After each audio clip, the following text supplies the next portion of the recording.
Silakan diperhatikan baik-baik. Day bising lah. Apa itu? Video. Video apa itu Bapak? Itu video bagaimana bunyi dihasilkan sampai ke telinga kita. Bentuk apa itu yang warna ungu, Pak? Itu telinga. Kenapa begitu telinganya, Pak? Ya, jadi aku bilang. Oh, ini warna putih ini. Oh iya. Ini warna. Ini apa itu, Pak, yang ular-ular kecil? Oke, itu saja video kita. Cantik, Pak. Warna Gimana? ungu, Kita nih. lihat cantiknya di mana? Warnanya cantik. Yang cantik belajar orang. Oke. Nah, di sini Bapak akan melakukan sesuatu. Ih, Bapak. Nah, kenapa kita bisa dengar suara tadi? Nah, tujuan pembelajaran kita pada pagi hari ini adalah untuk mengetahui bagaimana sifat-sifat bunyi dan bagaimana sifat-sifat bunyi itu berpengaruh dalam kehidupan sehari-harinya kita. Nah, pembelajaran kali ini Bapak akan membagi kalian menjadi beberapa kelompok. Ini kelompok 1, ini kelompok 2, dan ini kelompok 3. Stop video. Ilmi.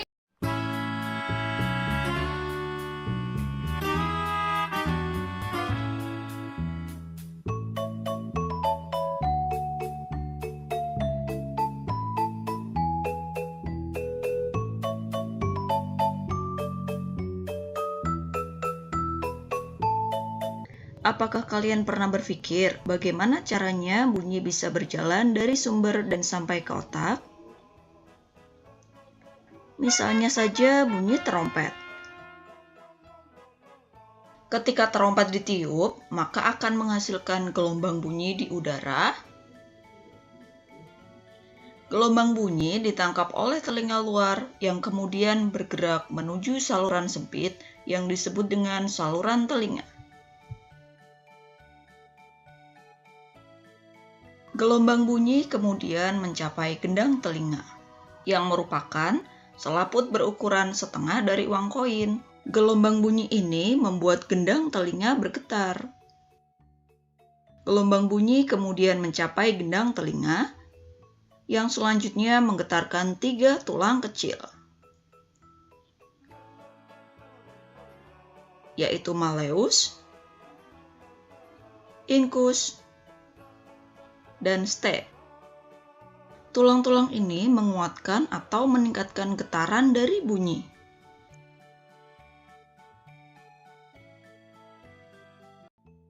Yang kemudian meneruskannya ke koklea. Koklea berbentuk seperti siput dan memiliki ukuran sebesar kacang tanah, sehingga sering disebut sebagai rumah siput. Koklea berisi cairan, dan getaran dari bunyi membuatnya menjadi beriak dan menciptakan gelombang. Struktur berbentuk seperti rambut yang disebut stereosilia berdiri di atas sel rambut yang ada di dalam telinga, yang kemudian bergabung menjadi satu membentuk seikat sel rambut di dalam koklea. Gelombang yang tadi menggerakkan sel-sel rambut. Ikatan rambut di puncak sel rambut mengubah gerakan ini menjadi sinyal listrik. Selama seikat rambut ini bergerak, ion-ion bermuatan listrik bergerak menuju sel rambut dan menyebabkan munculnya senyawa kimia di dasar sel-sel rambut. Senyawa kimia tersebut mengikat sel saraf auditoris dan menghasilkan sinyal listrik. Sinyal tersebut bergerak sepanjang sel saraf auditoris menuju ke otak. Sel rambut yang berbeda akan merespon frekuensi bunyi yang berbeda pula. Sel-sel rambut di bagian bawah koklea mendeteksi bunyi dengan nada yang lebih tinggi. Contohnya saja seperti bunyi flute atau seruling. Sementara itu, sel-sel rambut di sepanjang saluran melingkar mendeteksi bunyi bernada lebih rendah. seperti trompet atau trombon. Nah, sedangkan di bagian paling puncak dari spiral koklea, sel rambut mendeteksi bunyi dengan nada paling rendah seperti tuba.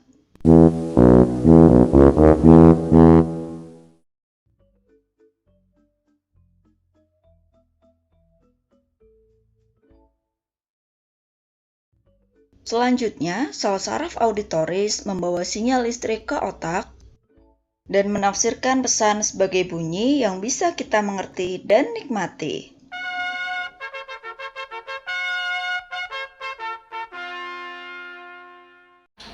Nah, baik anak-anak, di sini ada lembar kerja peserta didik yang akan Bapak bagikan. Nah, pembelajaran kita ini pada saat ini adalah metode inquiry, di mana kita akan melakukan eksperimen sederhana menggunakan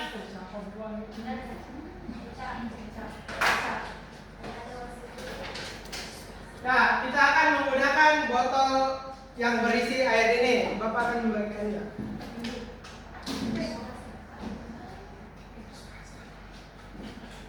Ini kertasnya. Bisa diminum. Bisa. Minum nih. Apa nih? Oke, silakan memperhatikan petunjuk pengerjaannya dan kita akan sama-sama melakukan percobaannya.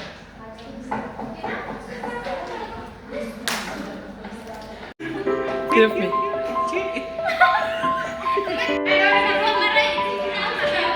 Oke.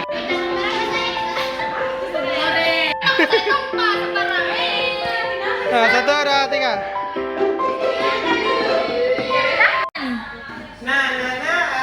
Tadi kita sudah melakukan percobaan. Yang mana lebih tinggi suaranya? Yang kalau misalkan dia lebih banyak airnya atau lebih sedikit? Lebih sedikit. Ya, betul sekali. Lebih sedikit. Jangan lupa dicatat hasilnya di lembar kerjanya ya teman-teman. Iya, Bapak Guru. Baik. Nah,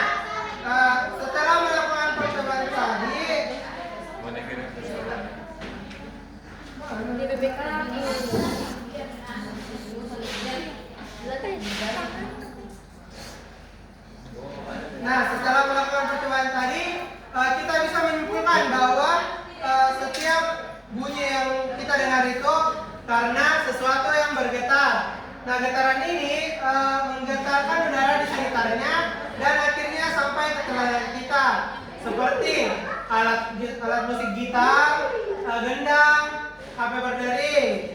Yang kedua itu bunyi itu memerlukan medium, di mana kalau tidak ada medium, bunyi itu tidak dapat merambat karena dia tidak dapat merambat di ruang hampa. Yang ketiga itu bunyi memiliki tinggi atau rendah yang ditentukan oleh badan atau tidaknya itu suara.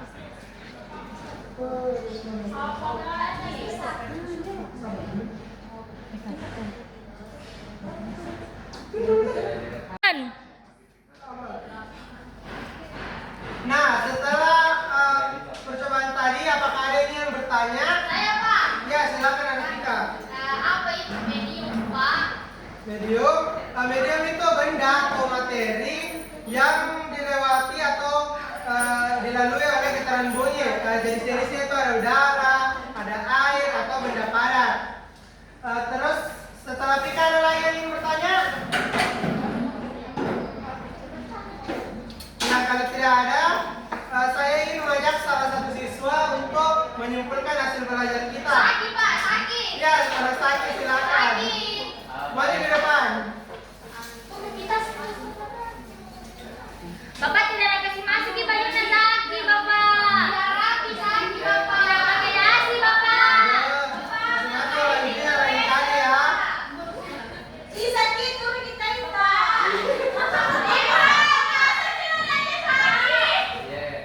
Ya, silakan ada Saki. Baik, kesimpulan dari pelajaran ini, kalau saja kita medium botol yang sedikit isinya itu ternyata suaranya lebih besar daripada yang banyak isinya. Itu Pak. Salah, Teh. Tepuk tangan dulu semuanya. Apakah ada lagi yang ingin menyimpulkan pembelajaran kita hari ini? Anak Neno mau?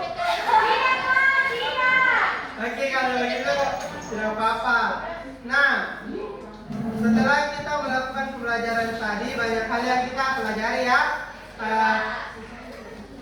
Yang pertama itu ada bunyi dihasilkan oleh getaran, bunyi memerlukan medium, dan bunyi memiliki tinggi rendah dan keras pelannya. Itu saja pelajaran kita hari ini. Ada yang ingin memimpin doa sebelum kita menutupnya? Saya, Kak. Oke, silakan anak Hilda. Oke, teman-teman, sebelum kita pulang, mari kita membaca doa pulang.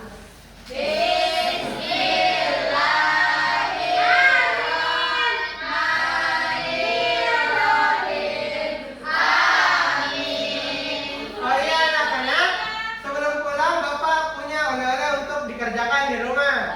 Ini dia. Nanti dikerjakan dan besok dikumpulkan ya. Soal evaluasi pilihan ganda. Sudah Kiki. Kiki, oi. Sudah cukup tidak? Iya.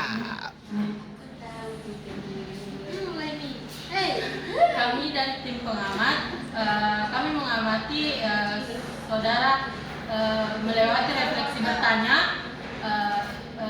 Kelebihannya itu menguasai materi dan penjelasan sudah bagus. Saran dari kami itu sebelum memulai pembelajaran sebaiknya mengaitkan dalam kehidupan sehari-hari dan guru menjelaskan secara singkat baru memberikan video. Nah, selanjutnya itu mungkin menambahkan menyanyikan lagu nasional, menggunakan juga papan tulis, dan sebaiknya memakai ice breaking supaya pembelajaran lebih menyenangkan. Itu saja dari kami. Terima kasih.